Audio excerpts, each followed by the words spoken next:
Bismillahirrahmanirrahim. Assalamualaikum warahmatullahi wabarakatuh. Baiklah, saya akan menjelaskan mengenai yang pertama, yaitu implikasi.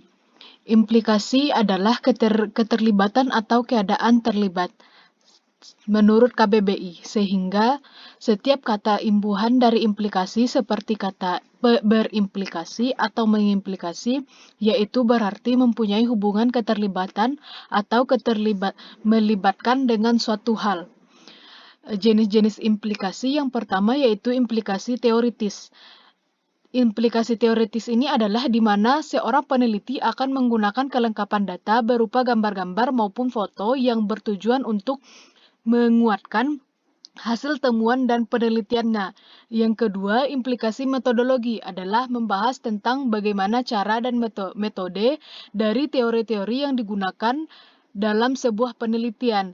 Yang ketiga yaitu implikasi manajerial, mengulas atau membahas tentang kesimpulan atau hasil akhir penelitian. Selain itu, ada juga implikasi dalam kepemimpinan, implikasi etika, implikasi budaya, dan implikasi globalisasi.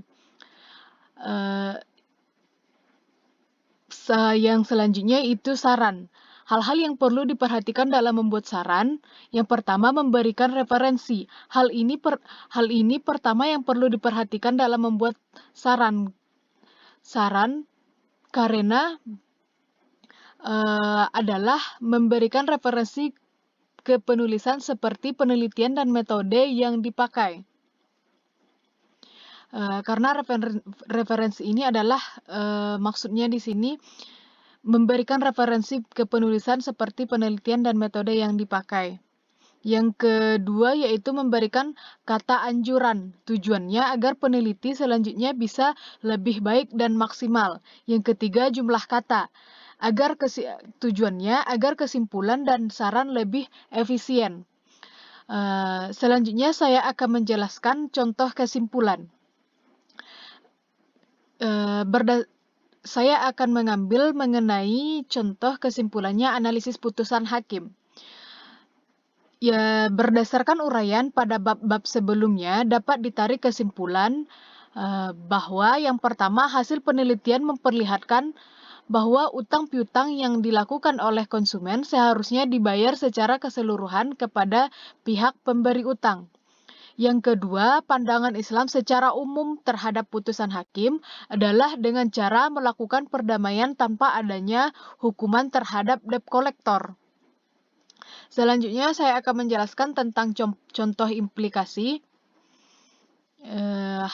Hasil penelitian memperlihatkan bahwa keputusan hakim kepada debt collector belum sepenuhnya mencakup bukti-bukti yang ada, sehingga perlu adanya analisis terhadap putusan hakim.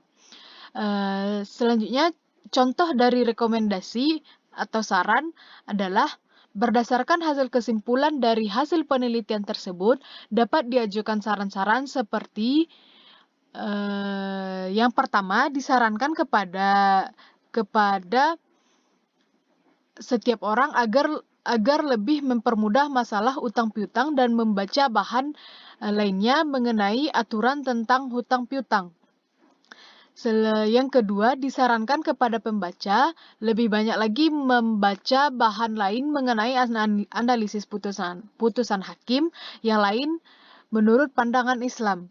Jadi, di sini saya mencontohkan analisis putusan hakim itu tentang penarikan sepeda motor terhadap konsumen yang dilakukan oleh debt collector. Jadi, debt collector tersebut dipenjara selama 7 bulan karena telah melakukan